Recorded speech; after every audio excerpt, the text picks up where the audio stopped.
بسم اللہ الرحمن الرحیم۔ جیسا کہ آپ جانتے ہیں کہ ملک کی سالمیت اور عالم اسلام کی سالمیت بہت اہم ہے، تو اس لحاظ سے اسرائیل جو ہے وہ اپنے جارحانہ پالیسیاں کرتا رہتا ہے۔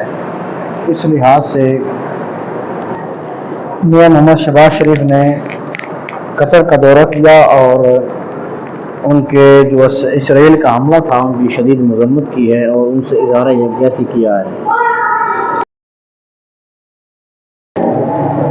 اور یہ کہا ہے کہ ہم سب کو مل کر ایک جھنڈے کے تلے جمع ہونا ہوگا، اور تمام اسلامی ممالک جب اکٹھے ہوں گے تو پھر ہم ایسی طاقتوں کو نیست و نابود کر سکتے ہیں جو اسلام اور مسلمانوں کے خلاف ہیں۔